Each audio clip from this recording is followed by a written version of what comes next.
Hello friends, Kolkata, Barasat এবং হাওড়ার পর ফাইনালি এবার বেহালাতেও বারবিকিউ নেশন খুলে গেছে। আজকে আমরা সেখানেই চলে এসেছি। আজকে আমার দিদি আর জিজুর অ্যানিভার্সারি, সেটাই আমরা সকলে সেলিব্রেট করব বলে সেখানে চলে এসেছি। আর এখানকার খাবার কোয়ালিটি কীরকম আর কি থাকছে সব কিছুই তোমাদের সঙ্গে শেয়ার করে নেব। তোমরা ভিডিওটা দেখতে থাকো, আর যদি ভিডিওটা ভালো লাগে অবশ্যই একটা লাইক আর কমেন্ট করে দিও।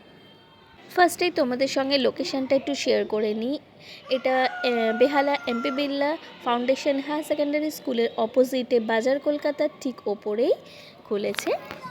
সো আমরা চলে এসেছি আর সকলে মিলে বসে পড়েছি। আর হ্যাঁ, ফানি মাস্টার অদ্রিতের চ্যানেল থেকে তোমাদের সবাইকে অনেক অনেক ওয়েলকাম।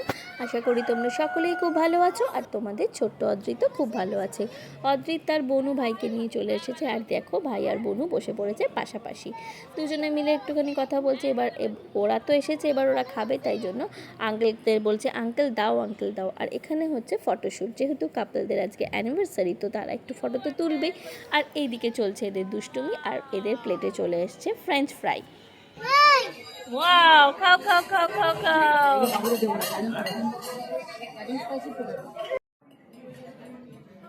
ভেজ অনেক এখানে আইটেম রয়েছে, যেগুলো হচ্ছে পাইনঅ্যাপেল, তারপরে পনির, মাশরুম, যেগুলো আমরা সেরকমভাবে খাইনি, কিন্তু এই চিকেনের এই উইংসটা ভীষণ টেস্টি ছিল। এরপর স্টার্টারে এই পনিরের প্রিপারেশনটা দিয়েছিল, যেটাও ভীষণ ভীষণ টেস্টি ছিল। আর এটা ছিল আলুর একটা প্রিপারেশন, যেটা আমরা খাইনি, যদিও একটা পিস আমাকে দিয়েছিল, তো আমি টেস্ট করিনি। উইংসটা ভীষণ ভীষণ টেস্টি ছিল।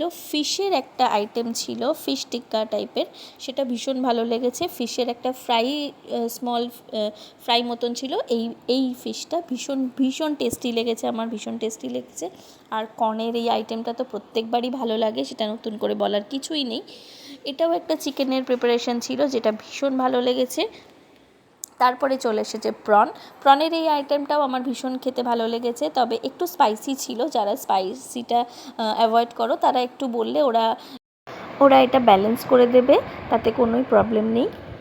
যাই হোক, এইটা আমাদের তো ভীষণ ভালো লেগেছে। চিকেনের উইংসগুলো তো ভীষণই সুন্দর ছিল। তারপর ছিল মেন কোর্সের ভিডিও আমি সেরকমভাবে করতে পারিনি, যেহেতু এতগুলো বাচ্চা ছিল, তো সেরকমভাবে ভিডিও করা সম্ভব হয়নি। তবে এখানে মাটনটা আর পোলাওটা জাস্ট মানে জমে গেছিলো। আর বিরিয়ানিটাও সবার খুব ভালো লেগেছে, যদিও বিরিয়ানিটা আমি টেস্ট করিনি, আমি পোলাওয়ের সাথে মাটনটাই টেস্ট করেছিলাম, যেটা আমার ভীষণ ভীষণ ভালো লেগেছে। অন্য বারবিকিউতেও আমি গেছি কয়েকটা, তো সেই জায়গায় মাটনটা আমার অতটা সেরকম ভালো লাগেনি, তবে সেদিনের মানে বেহালার বারবিকিউতে মাটনটা জাস্ট অসাম ছিল, অসাম, মানে সবার ভীষণ ভালো লেগেছে। তারপর ডেজার্টে তো অনেক কিছুই ছিল, সেগুলো আর নতুন করে বলার কিছু নেই, আর সেগুলো ভীষণই ভালো লেগেছে। আইসক্রিম ছিল। তো যাই হোক, সব দিক থেকে আমাদের ভীষণই ভালো লেগেছে। খাবার কোয়ালিটি কোনো কম্প্রোমাইজ ছিল না, বরং একটু বেটারই ছিল। খাওয়া দাওয়ার পার্ট তো খুব ভালোভাবেই কমপ্লিট হয়ে গেল। এবার আমরা চলে আসছি আমাদের নেক্সট পার্ট, যেটা হলো কেক কাটিং পার্ট, যেটা একটা ইম্পর্ট্যান্ট পার্ট।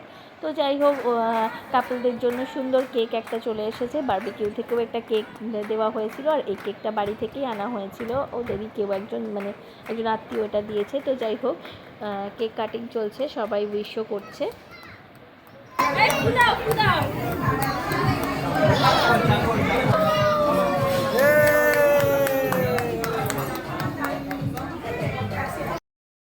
কাটিং পর্বও শেষ হয়ে গেল, এবার একটু ফটোশ্যুট হচ্ছে। সুন্দর দুজন কাপলের ফটো তোলা তো হলো, আমরাই বা কেন বাদ যাব, তাই জন্য এবার শরণ্যা আর আমার ভাই ওরাও একটু ফটোশ্যুট করে নিল, তাই জন্য আমরাও চলে এলাম ফটো তুলতে। তো আমরাও একটু সুন্দর সুন্দর পোজ দিয়ে ফটো তুলে নিলাম। তারপর এবার বাড়ি যাবার পালা। অদৃত্য খাওয়া দাওয়া করার পর এবার জুতো পরতে বসেছে।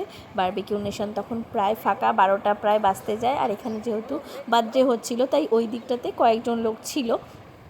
তো এইভাবে আমাদের আজকের দিনটা সুন্দরভাবে কেটে গেল। ভিডিওটা তোমরা ভালো লাগলে অবশ্যই কমেন্ট করো। টাটা।